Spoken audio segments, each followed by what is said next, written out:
go. Hi, everyone. Welcome back to the ITBR Rewatches Queer as Folk. This is Dr. Andrew Rimby, and I am so excited to be joined by Kevin KGZ, Kevin Gadzalinski. Yay! I'll say his last name, and he is an actor, model, singer, cosplayer, currently in Torch Song.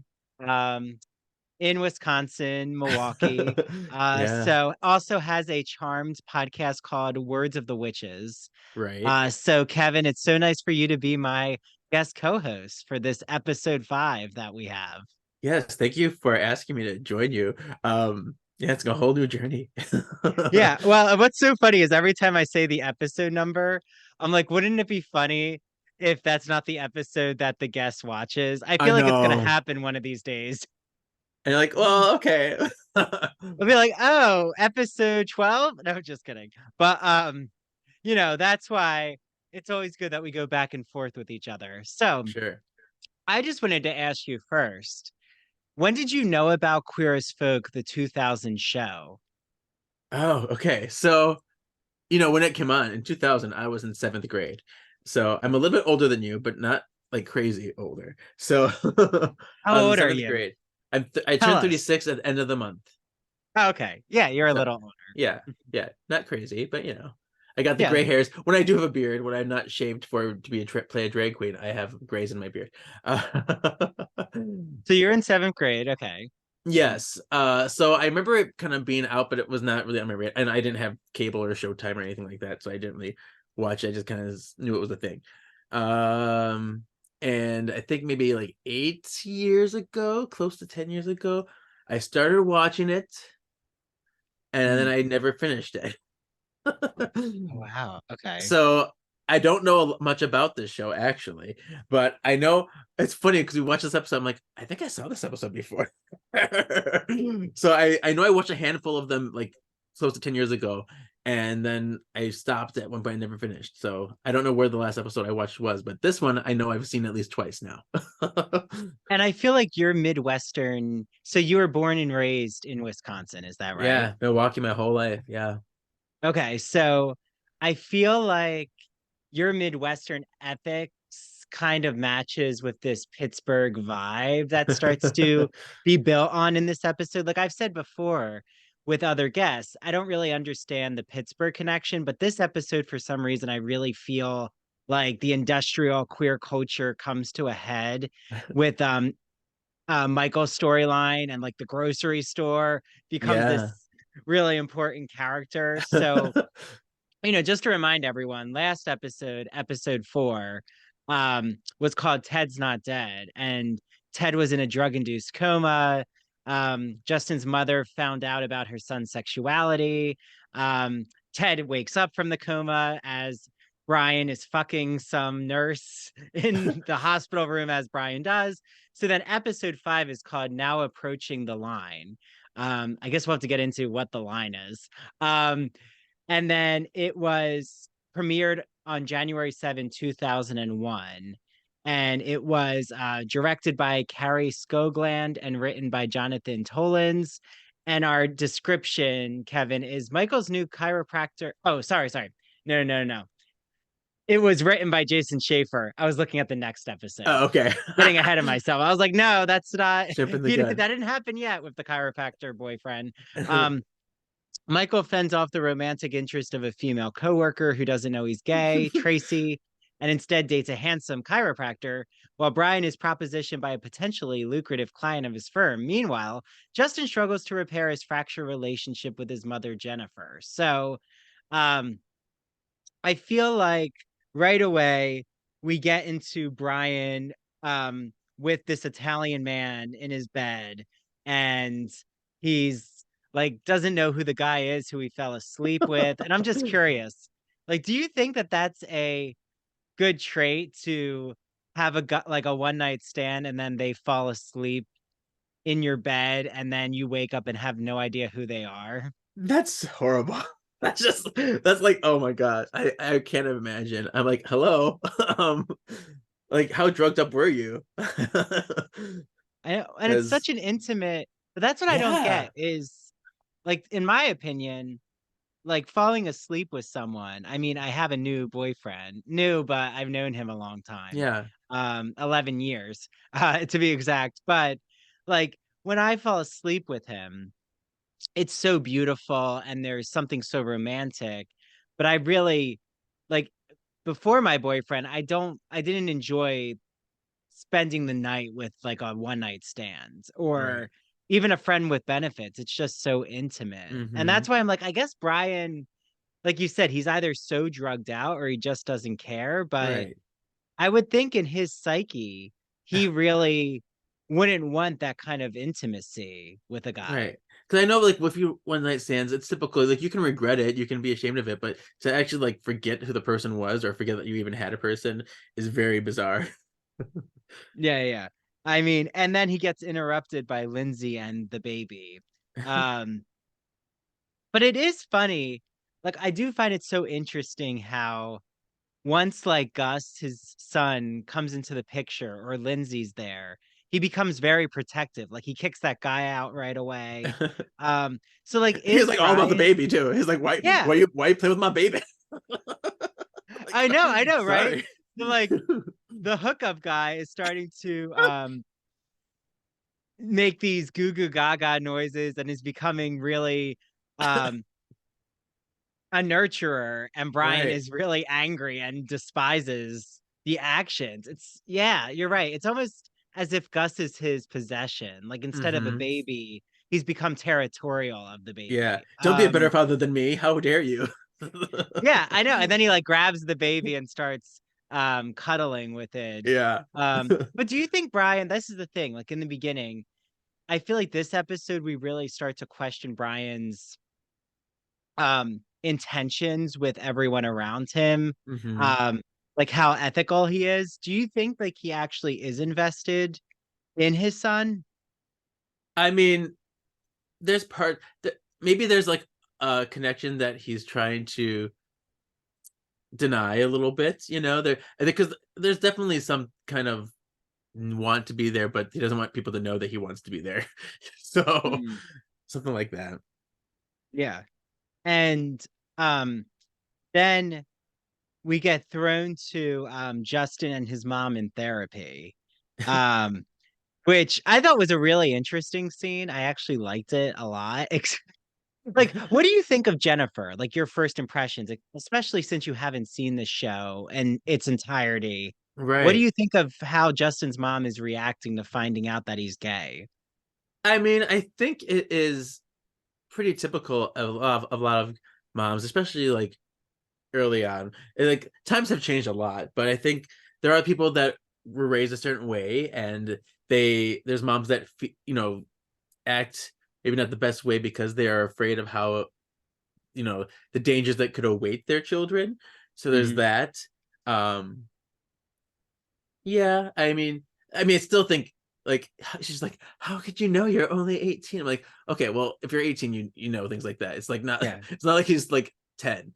Yeah, yeah, Like yeah. I think it's 17, but or still, 17. 17 Sorry. is also Still, the still. of age. Like you Yeah, are mostly of age, making right. your own decisions at 17. Yeah. But well, how old were you when you came out, Kevin? Well, I never had like a real official coming out at all. I just kind of live my life and people ask me, I was like, yeah, this is what I am. So it was very casual, but I guess I first admitted it to myself probably around like 22. And then I made like Okay. I made a shit bisexual guys say video because that was big at the time. And that was like my official like way of telling the world, I suppose. But Wait, then I what got was it busted. called? Shit bisexual guys say. Do you remember the whole like trend of like shit people say videos? I did one about bisexual guys, and it was pretty fun. Yeah, yeah. So do you feel that being this is a great opening because, you identify as bisexual, and Hmm. I think that do you feel connected to these men in Queer as Folk because um I don't think any of them yet identify as bisexual. Like they all identify as gay. Do you Right. find that it's like a similar um vibe of like how the group communicates with each other, or do you feel like it is a really gay male experience with like Babylon, the nightclub, like how they're talking about men. Like, is there an opening for a bi man to join their group even? Yeah, it is interesting, isn't it? Because I mean, that definitely there's definitely some shared experiences there, but there's also maybe parts of a bisexual's experience that would be odd or not welcome in a setting like that. So I guess you almost have to figure out what you want to talk about and maybe leave certain things out. And just me, because like I remember like when I was figuring my life out, figuring out who I was, I didn't really fit into straight groups or gay groups. I felt very kind of like somewhere on the outside. Like I don't know how, I wasn't sure how to respond or how to like merge into this. So yeah, I just kind of, I guess the key is finding the similarities when you can. Yeah. And like when you said that you never had an official coming out, do you feel that that's tied to your bisexual identity, or it's not even about that? It's just like whenever you enter a room, you're always who you are. And like you're honest about whether you're dating a man, dating a woman, like you're not going to hold back Right. aspects of yourself. At that point, at this point in my life, and when I was finally accepting myself as bisexual, I was like, yeah, whatever I do is fine. But even before I came out, I definitely had feelings. I had lots of frustrations and going around in circles in my brain, like, what do I like? I'm attracted to this person, and it was mostly me trying to like justify it. And I did worry about what people would say, or like maybe this is just like part of puberty. Maybe this is where these feelings come from. Like I can't imagine dating a guy. I can't imagine kissing a guy, but I'd like to try things with them.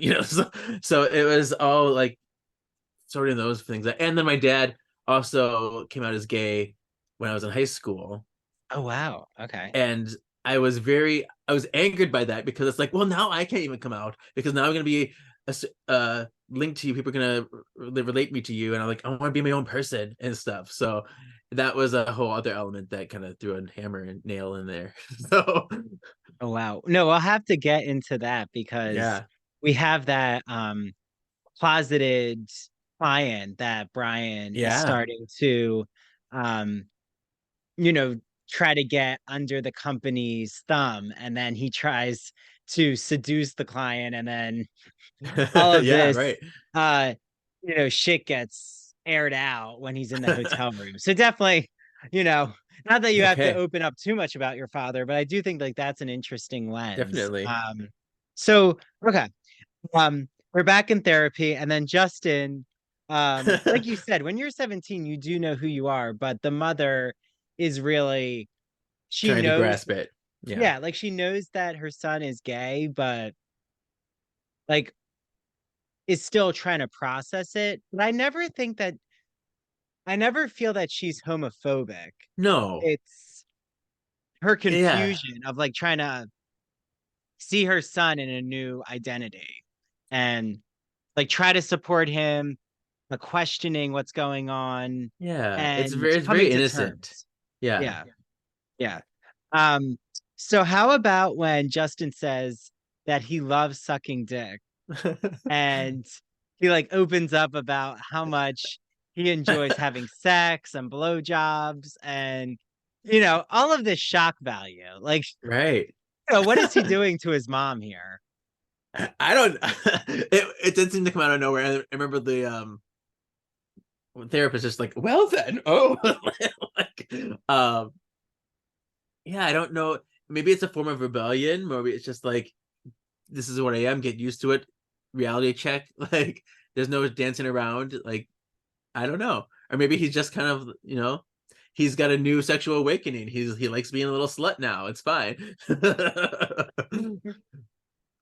Yeah, I feel that he's always trying to push the boundaries with his Hmm. mom, but um I can also understand and relate to that because when I came out, I was a freshman in high school, and um like my mom had and dad had a similar mindset as Justin's mom of Okay. like accepting, like loving and accepting and never wanting to distance themselves, but they were just trying to understand, trying to protect me. And then I'm like, no, I'm good. Like, I can handle all this. Like, I want to start going on dates. I want to like experience things sexually. And I'd be like, throwing things out to my parents, like, well, maybe I'm going to be making out with a guy this weekend. Like, just, To see how trying much they can to up the handle. Yeah. ante. Yeah. And, keep moving the goalpost for, Hmm. and a lot of it was for shock. I mean, Yeah. you know, but did you feel that way in high school that you were like ever trying to shock your parents, or was it more like your friend group who, I mean, you said you really didn't like in your own mind see yourself as bisexual until 22. So like in high school, like what was Kevin's sexual Yeah. uh prowess or sexual viewpoint in high school? High school is a crazy time. Okay. So we have to go back a little bit. I had like some sexual experience is as a child. I remember like, just like little things like preschool people pull down my pants and kiss my butt, and like I was like, oh, and I didn't know what that meant, but I was getting like tingles. And then um like when I was 5, there was a girl that we were just like looking and touching each other, and then when I was 12, I penetrated a girl. But I didn't know what I was doing. It was just like I stood there. I'm like, okay, what now? What? I didn't know what I was doing. So that was my things. And then I guess junior high is to like really start to think about guys more. So I knew that I had feelings like that. And I had a friend who we would give each other massages, we would wrestle, we both get hard when we wrestled, things like that. We've had like naked massages and like jerk offs and stuff. So I've had like little things along the way that kind of informed what I ended up becoming. um, so in high school though, I was completely to myself. I didn't have sex with anybody. I didn't date anybody. I was just like, I'm a student at school. I sing in choir. I do theater. I come home. So I didn't really do anything. And yeah, and like I remember I listened to one of your other episodes where like you like gym class, we didn't showering wasn't a thing for us. It was, I think they had the showers and they're like not clean and just never worked. And so Yeah, they it were was just just kept going. scenery. Yeah. Like no one ever in our generation used showers No. at gym class. But yeah, and I think like even what's happening with Justin, I mean, um, right, to up the ante for the show, we're getting him going to the club. And like I really didn't go to a gay club until I was 18 or 19, and it was like under 21 night at in Okay. Philadelphia. I was wondering how could he even get in there? I was so confused how he got in there. I But yeah, you're know. right. If they had Well, he had a special fake nights. ID, I think, in the Oh, earlier okay. That's episodes. right. I missed those. Um, Okay. but uh yeah, like when I went, like there was no alcohol and everyone was just dancing. But like that was a truly awakening moment for me to be with so many queer people. But Mm, we did have a huge gay straight alliance in my high school. So like that's where I started to like find a community. sure. That's where there was a lot of talk about who was like going with who to the park in the town, or like who was going to go out to like friendlies together. It was such a small group of queer people, and even like there were more queer women in the group than queer men. So like then like the out gay men was like maybe out of 730 in my high school class, there were 4 of us. So Okay. like Yeah. it Right. was like, Slim I mean pickings. now Yeah. there's like 100 who are out Yeah. um as queer from my high school class. But yeah, I'm sure like your experience, how many were actually like did you have a gay straight alliance? Were there a lot who were out as queer? What's funny? I don't even remember a gay organization in my school whatsoever. And when I got to college, there was, but in my high school, I don't think there was at all. I was in a private school though too, so that might have something to do with it. So maybe they didn't approve that stuff. I don't know. I mean, like in my religion classes, they seemed very accepting and understanding of other sexualities, but it wasn't ever like a big thing in high school, which is very strange now that I think Yeah. about it. So is Milwaukee, just because like I know the bare minimum, like I know the Yeah, colleges and things like that. And I know like U Wisconsin Madison for its humanities and programs, but is Milwaukee like similar in this setup of imagining like a neighborhood? Does Milwaukee have a neighborhood? we have like downtown, and there's like the gay bars like Water Street. They're all kind of in that same area, so I suppose so. It's not as big as the Chicago one. We don't have like rainbow streets or anything like that, but there we do have the areas, and we have the communities here. Uh, yeah. Yeah. And I think it's Chicago. Is it Boys Town? Boys Is Town, the yeah. area? Okay. Yeah, yeah.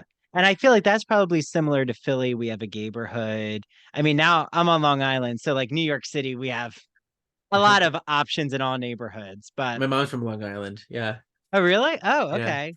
yeah, Always a Long Island connection. yeah. Um, yeah, yeah. Do you ever go back to Long Island? I've never been there. Oh, I've only been to New York actually once for a day to meet Alyssa Milano. I need to go oh back and like wow. really experience it. I have lots of photo shoots I have to do because my lots of photographers down there that want to shoot with me. So that's on the agenda. And seeing a Broadway show would be amazing because I've never done that before either. Okay, well, you have to let me know, Kevin, because I will Okay. take you to a Broadway show. There's Monty Python's Holy Grail is coming I'll back. spam a We lot. Very have, nice. yeah, yeah, Okay. yeah, Spamalot.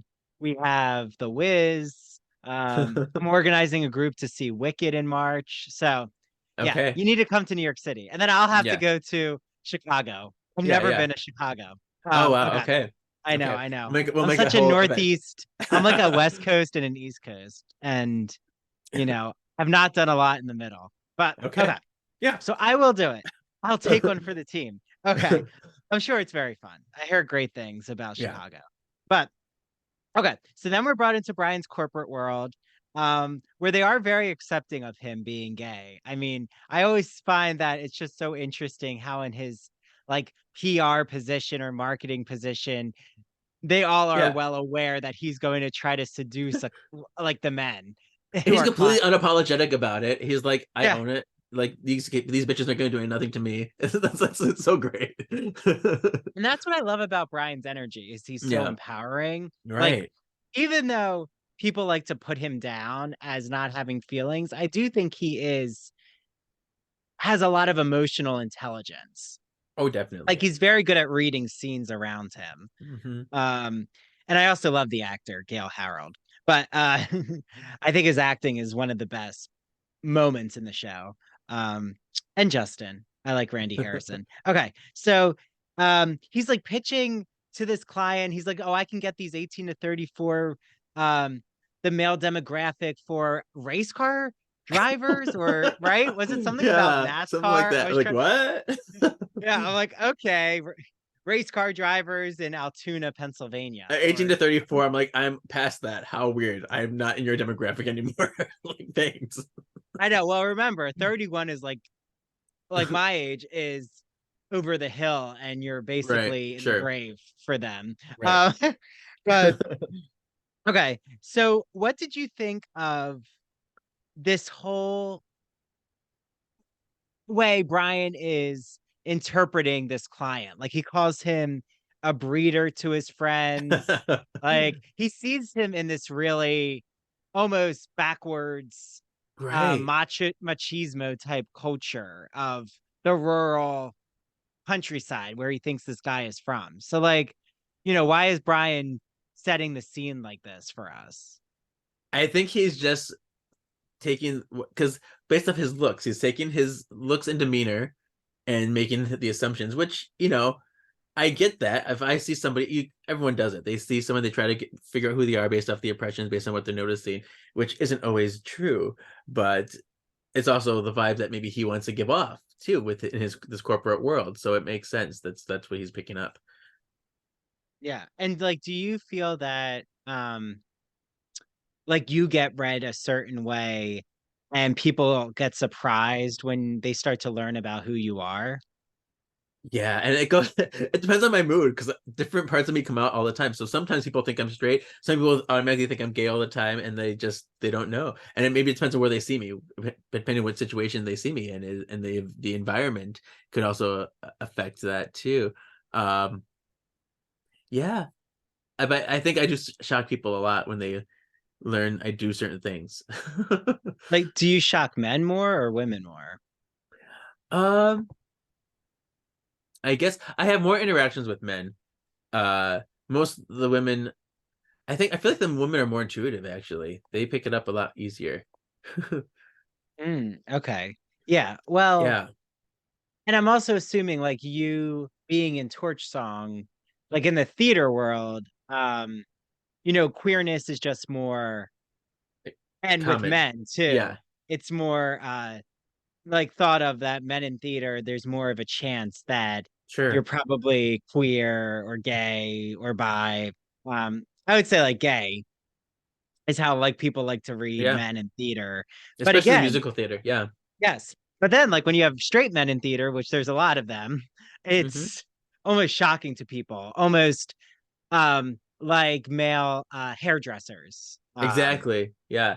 And I Yeah. do there's quite a few straight guys in the Milwaukee theater community and it's there's lots of different varieties. So Yeah, yeah.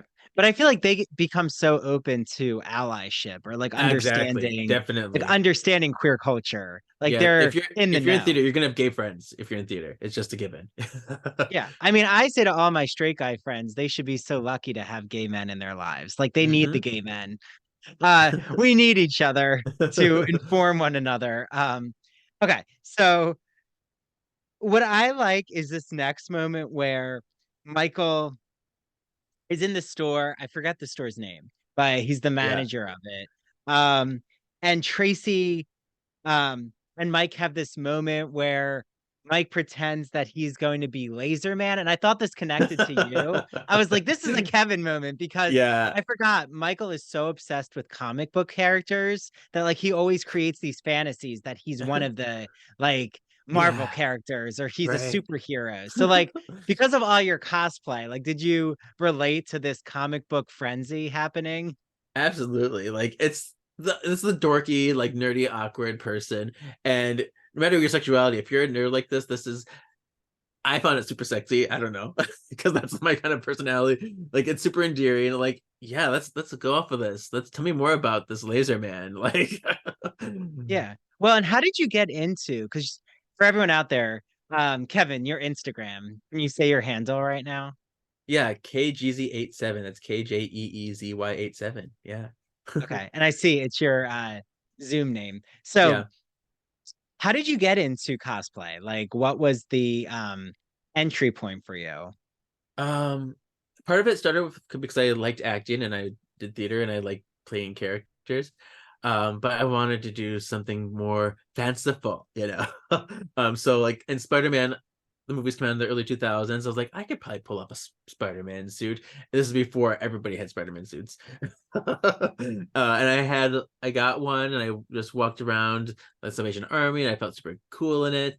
And I started going to conventions. I tried a local convention, Anime Milwaukee, and like did Mhm. a Dragon Ball Z character, and it just started small. It was just like a button-down pink shirt with some yellow pants, and I put Badman on it because I did Vegeta from Dragon Ball Z. Uh, and I really kind of enjoyed like dressing up and being a character and nerding out. And then my skill and my funding got bigger. I devoted more to it. So yeah. Yeah. And would you say that, I mean, I feel like you're so connected now in the comic con or even cosplay world that there does seem to be a real, again, I don't want to say everyone who does cosplay is into kinky like sex, because that's not true. But there Right. does seem to be like an intersection where there is a turn on with being certain characters, like that fantasy or that dress up. It's like why we love Halloween. I mean, like, Yeah, I like absolutely. being the sexy devil. Like, I mean, I was the Jersey Shore devil, but like with a sexy twist. And I think that we do enjoy that sensual side of costuming. So, like, right, Spider-Man is really revealing. Like a lot of these male comic book characters have costumes where their bulges are out. Like, Right. so I wonder, how do you make sense of that? Like, why do you think some of these costumes that you wear are really sensual with male sexuality?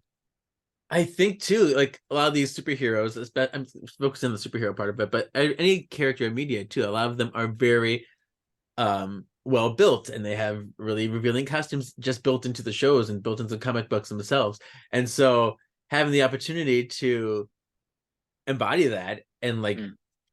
there is definitely something sexy about it. Like I like being able to show off my body in creative, nerdy, fun ways, colorful ways. And so that's kind of cool. And like on my OnlyFans and stuff, I do like cosplay sex type stuff. But I'm also very careful because it's mostly just me by myself for those, because these cosplays are super expensive and I'm going to be very protective of them. So like I'm not going to get too into it with them. I have to be very like, okay, this is good enough. Now let's get rid of it. Yeah, uh, yeah. but yeah, and I wouldn't necessarily have a superhero fetish or any kind of cosplay fetish, but I do like mixing the nerdy and the sexy and really kind of playing with that, because I know, like, like if you're like a kid and you like these things and then you grow up, you're like, oh, I love this thing as a kid, but now I like seeing the sexy version of it, and it's just kind of really, I don't know, exciting. Yeah. Well, and like I'm so glad you're open about your OnlyFans, because Oh like yeah, you've helped guide me as I've begun my OnlyFans. And yeah. then like I've learned all these things about, even if there's another hand in the photo, then you have to tag them. And then if they don't want to be tagged, then they take that down. And I'm And like, that's real recent. It wasn't like that when I started. That's yeah. real recent. Like they won't allow you even to have like a video in the background playing, because they're like, what kind of media is this? Yeah, it's really insane now. Because I was like, oh, I can This like makes it be makes it watching hard. Queer as Folk as I'm like, you know, in my birthday suit. And then I'm like, Yeah. nope, you can't do that, Andrew. But found like I can play the podcast in the background and kind of act it out. So there's workarounds. But I just wanted to ask you while you're here, like, what is it about OnlyFans that draws you? Or, what are you learning from that process with your fans? Yeah, I mean, I've always been kind of an exhibitionist. Like I get turned on by people being turned on by me. I don't know. That's part of my thing. And I used to have a Tumblr back in the day, and I would just post like all the naked stuff on my Tumblr and like, hey, this is super exciting, and I would get lots of really good feedback. But then um that's also when people would steal the pictures and post them other places or make fake profiles. I'm like, well, this is really frustrating. Like every week I was getting another notice of a fake profile or someone being catfished by a fake me. And I'm like, that's annoying. So I'm like, that's when I decided to do the OnlyFans, because I'm like, if people are going to steal my pictures, I might as well get paid for it first. That's And true. yeah, I mean, it makes sense. And so then I just began getting more and more involved with it and really just enjoying myself. Uh, and people do requests.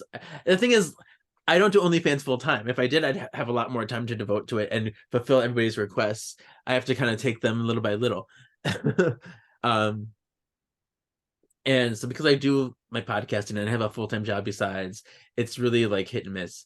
But I do try to keep up with it, and I try to read every message and respond to all the comments and stuff. So I need to do lives. I think I need to start doing live videos there, because that will help engage.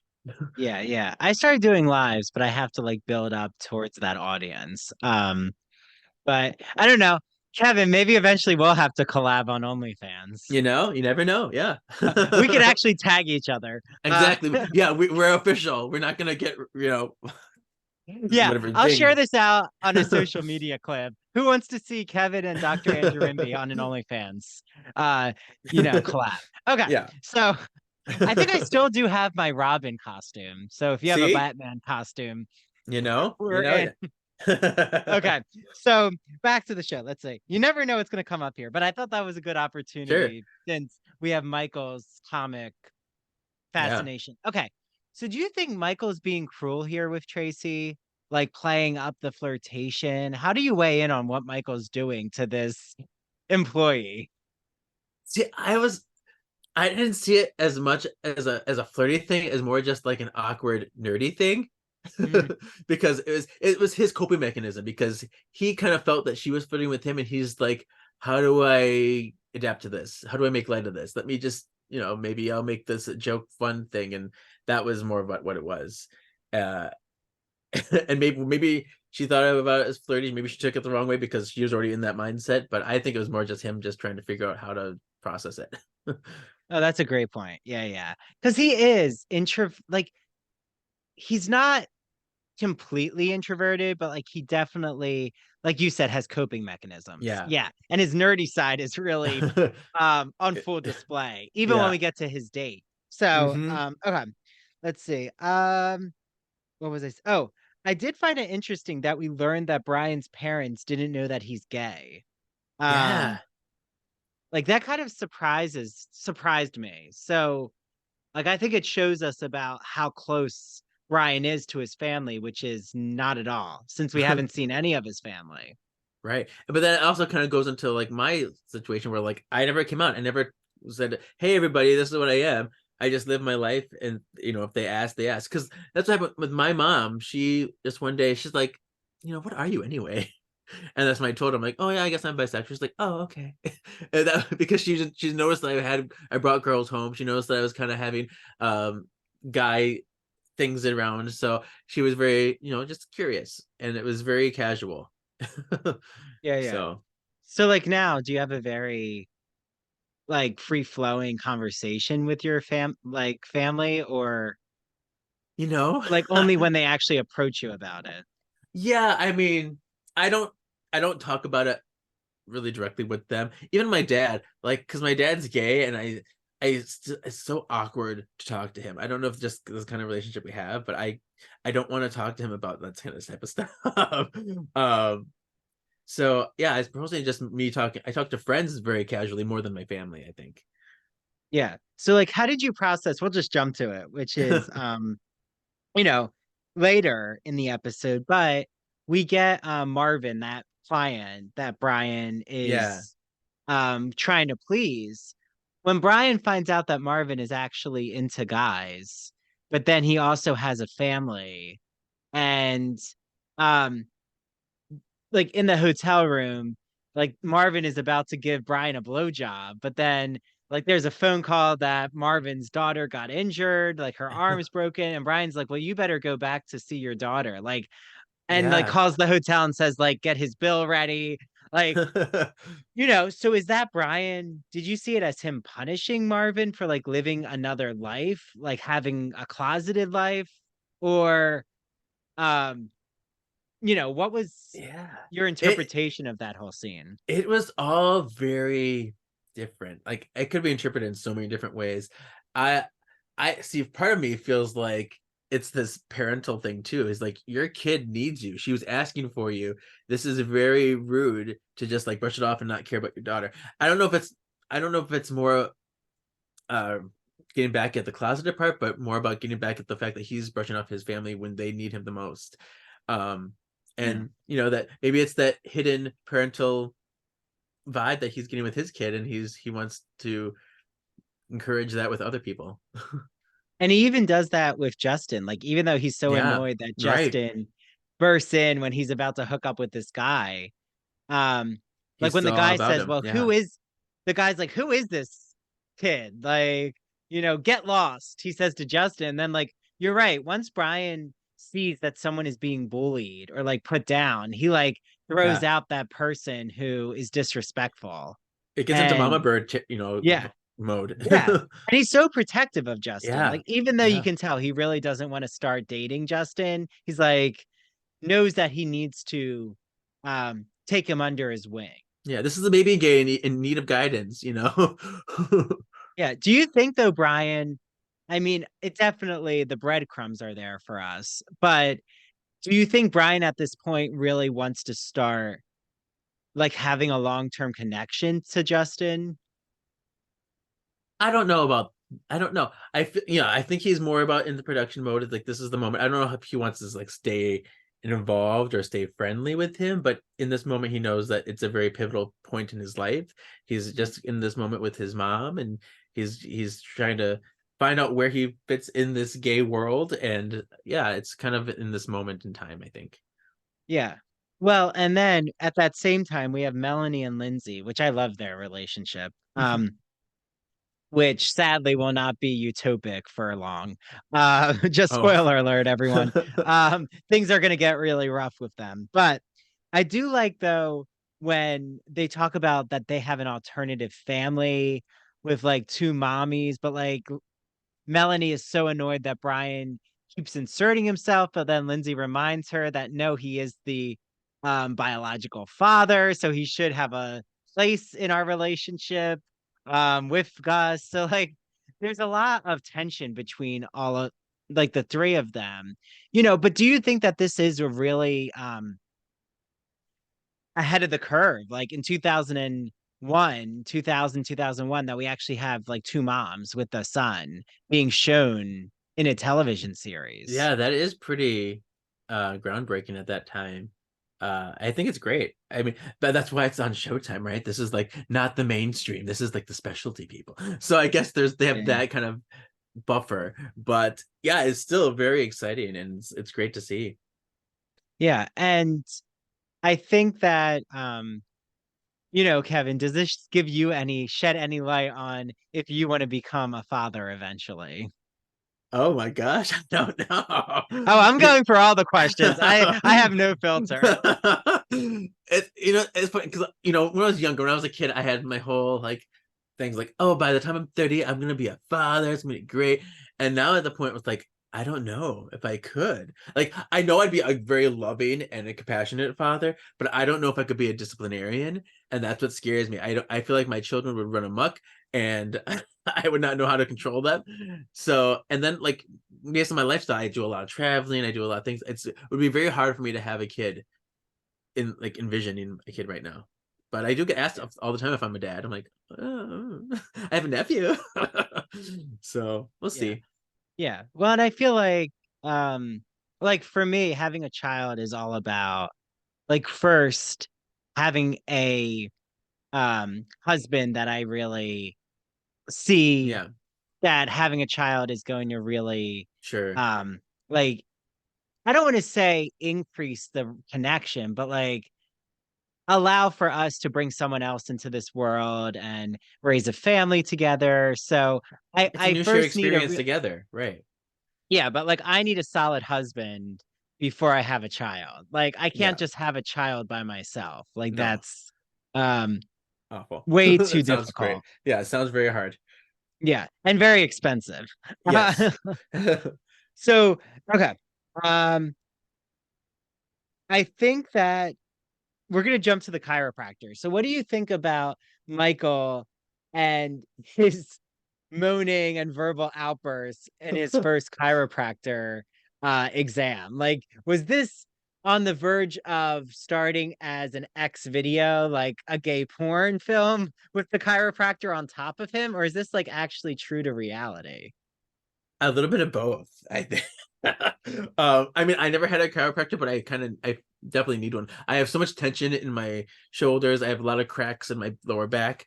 I could really use one. And I think too, if you are really tense and if you're really in need of an alignment, moans like that are bound to happen. It's just you're feeling better, you're feeling good, and yeah, maybe you'll be a little aroused. I don't know, but but Yeah. yeah, I think there is some truth to that. The fact that this is like, I don't know if I don't know how it all works. I don't know if they actually like lay on top of you like that. Maybe they do. um, Yeah. I'd have to look that up because I don't know. yeah, I've never like seen a chiropractor. Maybe, yeah, I guess if they have to yeah, get into a certain muscle group, they would lay on top of you. But like right. I get a They lot probably of ask. massage. They probably ask if that's okay I'm first. sure they need consent. Yeah. Yeah, Um, like I get a lot of massages and I've never had anyone lay like or stand on me. Like, I mean, that's a yeah. different process. But do you get massages, Kevin? I feel like you could really benefit from like a sport massage. I never have, and I keep wanting one really. I need to get them. Yeah. Well, you Because should like find your hand in stone. I don't know if they have hand in stone in Wisconsin, but I don't know or something. any like massage chain, like Okay, start a monthly membership and invest in okay. it because it is so good for your body. Yeah, I definitely need. I mean, because of all the weightlifting and stuff that I do too, Yeah. I really do need it. Um, so much tension. So that's on Yeah. my No, agenda. everyone who's like into working out like I always say, you need a sport massage, you need bubble baths, like Epsom salt, a neck massager, like that you Yeah. heat in the microwave. So Kevin, I'll hook you up with Okay. this. Thank you. Okay. Yes. I'm gonna like see if Hannon Stone is in Wisconsin, but if Yeah. not, I'm sure you have Massage Envy or something. Yeah. There's stuff. I know I've seen those. Yeah. Okay. So yeah, I wrote here like the chiropractor, he makes Michael hard, which is very common with like the blood rushing and massages a Yeah. It lot. happened all But the time too. Right. yeah, but how about like, do you remember what the chiropractor says when he finds out that Michael's not getting up because, you know, he has a hard on? It like happens all the time to the football players. Like, okay. Yeah. I think like right there, he's dropping a clue that he's into, Yeah. Michael or just into men in Yeah. general, who he treats. Um, so, what did you think of their date? That, they go to this restaurant and Michael's like out of place in a way. He's wearing um a Michael Kors. Is he wearing a Michael Kors Something. shirt, Something. or I don't know, some designer shirt? And um the chiropractor's like, "Oh, I like is that a such, or I see that your shirt is such and such," and Michael like looks behind him to try to It's like, find the oh, guy. I guess it Like is. Yeah. like Michael, that's where I love, he's so naive in a way Mhm. of anything pretentious or like anything flashy. He just doesn't care. Right. Um but yeah, so like where do you see this relationship going between the chiropractor and Michael? I think it's super cute. I don't know. Because it's clear that, he makes it clear the chiropractor is like, I want to get to know you. I like you as a person so far. I want to know more. I'm jealous of this Brian person you keep talking about. Like, what's up with that? I don't know. uh, so I don't know. I think it could go somewhere if Michael allows it to. It doesn't sabotage it. You know? Yeah. Well, and that felt so genuine, like after the first date where like Michael wants to like get into bed with him right away, um to like feel that sexual satisfaction. And like, but we know what that's like, right? I mean, I know what it's like when that first date you have, or someone that you really have fallen hard for and you want things to like progress as quickly as possible. Sure. But then you remind yourself, maybe the heart will grow fonder if I wait a little. Um, I Yeah, don't know. it's all about it is. You're always trying to think about what's best. And based it's different with everybody, every person. Every person has their own way of figuring out romance. And so maybe some are better with getting it over with, maybe some like to have it fester a little bit. And it's all different. And every relationship you go on will be a different dynamic. So tricky. Yeah. Well, like that saying, "Why buy the cow if you get the milk for free?" Sure. Like, I Make don't them you sure think they want it. yeah, like don't you think there's a stereotype though, or I hear it all the time, like once men get what they want, they'll just kick you out of bed. Mm, Like, yeah. do you think that that's actually a reality, or that's just this played up, you know, I feel especially for the sexual side of men, that once they're satisfied, they no longer want that person again. Like they want to chase something new. Yeah. I don't know. I'm trying to think how I always want to have a connection with somebody. I mean, I don't always. I sometimes it's just attraction, but even if it's just based off attraction, I like to know a little bit about them. I like to have something that we can bond over and talk about, because that's what makes the sex better, knowing that you like some part of their personality or aspect of them. So like the conquest part of it is never something that appealed to me. Mhm. Yeah. I try to sleep with people who I know I will enjoy after the fact and would maybe want to see again, Yeah. even if Like it's the not after romantic. cuddle Yeah. and conversation, the post intercourse conversation, I find is so much more illuminating. And Hmm. cuddling is so intimate. Actually, Davey Wavy, just his Hamaros channel, he just did a video where it's like after the sex and they're cuddling and having a conversation. I thought that was like a sweet and sweet kind of Sure. concept. Um, I'm not sure if I'm gonna like pay to see it, but I'm glad he's trying Right. out Yeah. new pathways. Um, Okay, so Brian takes his client. Oh, this is before the hotel, but what did you think of the dick measuring contest that happens in Babylon? Yeah, I was like, oh my. And I mean, I don't go out a lot, but I know this happens. I kind of want to be a contestant now, but no. uh I don't know. I feel like that's fun, but it also can be very crappy for some people. Like when she's like making fun of the other guys, like, oh, you're not 6 inches. Like, get out of here. I'm like, oh, sorry. Like, I don't know. It's kind of rude a little bit, but I guess. Well, I feel that it's the self-consciousness, like always where there's the next best thing in Yeah, those environments. Like in Babylon, there's always a more fit male body. There's a better penis. There's like it's always this competition. And you're right. Like unfortunately, it creates this environment where you feel that you're never going to fit the ideal aesthetic. right. But I always say like I love, you know, queer male or just queer communities in general because I'm coming and showing up as who I am. Like I'm no Right. longer invested in like matching myself with people. Like that's where when you get in your own head and you feel that you have to conform and one up the other people around you, it is so toxic. Sure, definitely. Yeah. Uh yeah, and I think it's something that everybody has to kind of figure out because I know when I go into gay environments, I get very self-conscious because I want to be noticed, but I also don't want uh to do because I want to be noticed, but I also am afraid of being given attention at the same time because I don't want direct attention. I want people to like look at me from a distance and admire, but if they start talking to me or trying to pick me up, then I'm like, I don't know. What do I do? Do I? So it's a whole double-edged sword. So I always kind of stay home. That's why it makes me a homebody because it's very scary sometimes. But Yeah. yeah, yeah, yeah.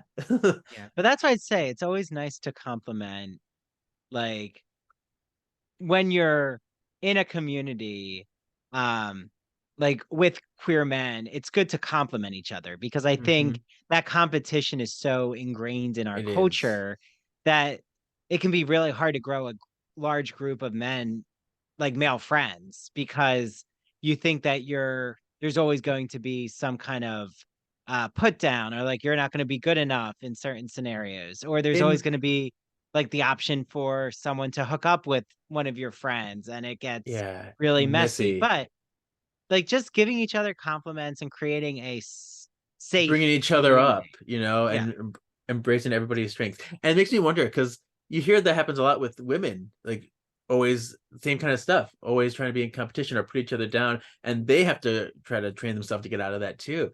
I mean, you think of like the Barbie movie recently, they bring that Yeah. up. It's something that I guess gay men and straight women have to do all the time. So Yeah, I feel like do you feel that straight men have to deal with like negotiating all of these obstacles with their male friends? you know, I don't know. It feels like because when I'm with straight people, it doesn't seem like it's even on the radar. They just they just seem very ho hum, go with the flow, and they don't notice a lot of the things. So Yeah. maybe, but maybe there's something I'm not seeing. Yeah. I mean, I also feel like straight like male friends, I always find like with my straight male friends, we're usually like bonding over an activity or like doing an event together. Sure. Like I've never really seen like 10 straight guys go on a vacation together. I Right. mean, maybe some do. I'm sure they do, but like they'll go play golf Yeah, or go to a sporting game. Um, but like they're not necessarily going like how there's girls' trips. You don't really hear a lot about guys' that's trips. true. That's true. And this is like a hunting trip or something like that, or a fishing trip. Uh, and even then, I'm sure they probably all have separate rooms, you know? So Yeah, it's not like a sleepover environment. no, But no.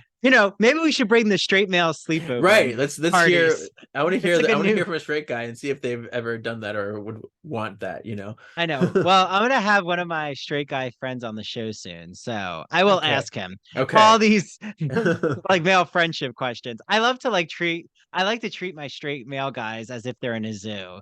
And I just throw all these questions on them. Yeah. It's about time. They can handle it. Okay. So, as we're like nearing the end, this has gone by so quick. Oh my goodness. Um, is okay. We talked about, Marvin. Oh, but I do like when Brian kicks Marvin out of or Brian leaves the hotel room naked first. I'm just like, Right. would you really leave a hotel naked? I That guess. that was shocking to me. Just carrying his clothes down the hall. I'm like, there could be children. I don't know. Just gonna walk outside. You're gonna get in your cab like that too. I don't. It's so random. I mean, more power to you. Yeah. But like when Brian says your visit to queer world is over, Marvin, um, like putting almost that nail in the coffin.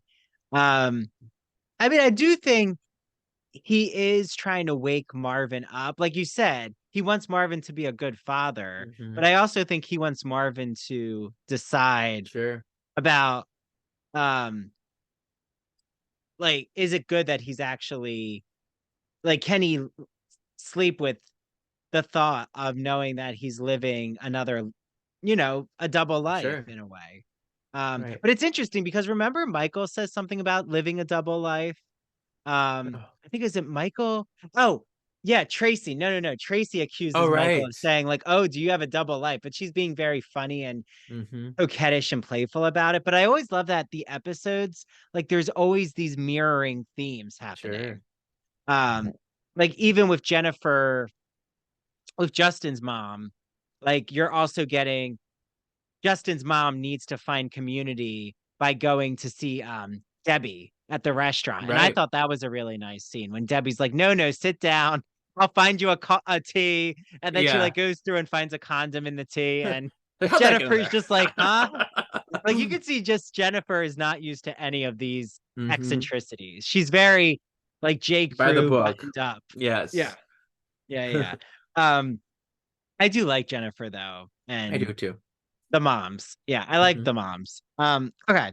So Michael heads to Babylon for a quick sexual experience. Yeah, so like after his chiropractor doesn't put out for him, he decides to go to Babylon and get a blowjob. Like, what did you think of that scene?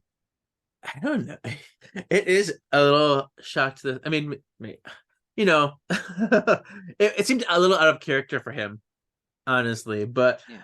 I mean, I guess if you're frustrated and I don't know. Like part of me, I'm like, okay, you do you. Part of me is disappointed at the same time. I very have conflicted feelings about it. Yeah. But like you would think that Brian would be doing that Yeah, after like what happened with that male client, but it's almost as if Brian, like what he experienced with the fracturing of Marvin and his family, he then actually goes to see Gus and Lindsay, and he's holding Gus at yeah, the end of the episode, where yeah. Michael like swaps places with Brian. And I It's found so interesting. there's something like different in their dynamic happening going forward. Like they're starting to Yeah, cross the lines. yeah, Ooh. cross the line. There you go. Yeah, I mean, our episode is about crossing the Yeah. line. I think, or what was it exactly called? I have to remember. I'll find it. But yeah, so what we should Now approaching the line. thank you. Now approaching the Yes. line. Um, so maybe the line is, what is that boundary you're willing to um where is your boundary? Like, Mm-hmm. is your boundary um pushing the boundaries with your therapist, like with Justin, and pushing his mom into needing to recognize that he's not going to, change. This is who he is. Um, pushing the boundaries with business client. And would you have sex Yeah. with a business client, right? Because like Brian's making an Mm-hmm. morally I was gonna say like a morally questionable decision Sure. there, right? Like you're not supposed to Right. have sex with a business client. Mm-hmm.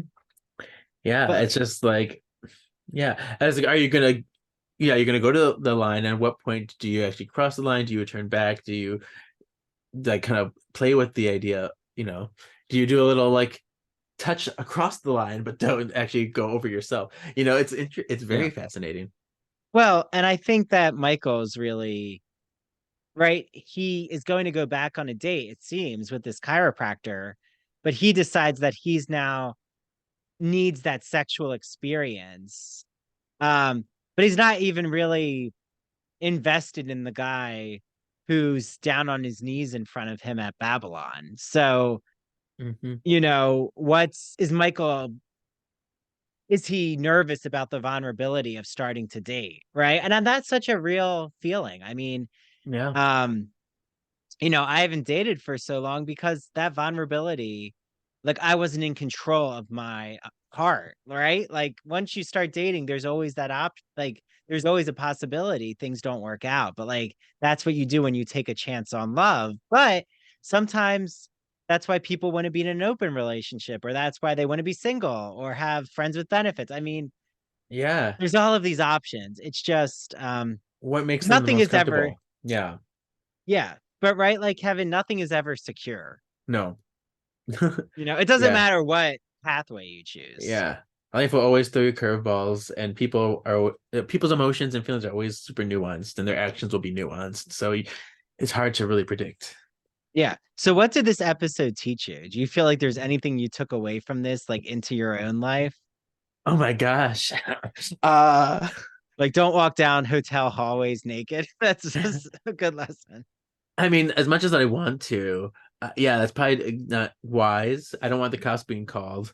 So, uh, yeah, I guess just be open and respectful of people's wants and feelings, and then be respectful of your own. Uh, Mhm. you know, you can take in what they're saying and then take in what you're saying, and then see what if they work or not. Yeah. So um okay, my last question is shag, marry, kill. I don't always do this every episode, but I'm feeling Okay. very frisky with the characters in this episode. Out of the I mean you could choose any character, but who would you like with their actions in this episode? Who would you want to shag? Like who are you turned on by? Who would you marry? And then who would you just give the axe of not wanting to see again from this episode? Okay. Um, I would shag the guy that was with Brian in the beginning. Oh, the the Italian, the like Italian baby American. Googler. Yeah, yeah. Yeah. He's super cute. I liked him and he seemed really nice. Um, I probably marry Michael because I like the awkwardness, I like the dorkiness, I like the nerdiness. That's super sexy to me. Um, and kill who would I kill? I would probably kill the businessman person. Yeah.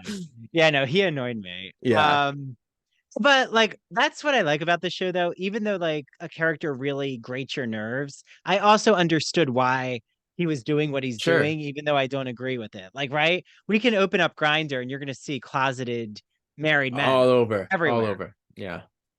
Like, so that's an experience that men have, you know? Mhm. It's not like they pulled this from thin air. No. Um, so okay, well, this was so fun, Kevin. I loved learning about you. Yeah. I hope that I don't know what your relationship status is, but that Italian actor, the Italian American guy, he did seem.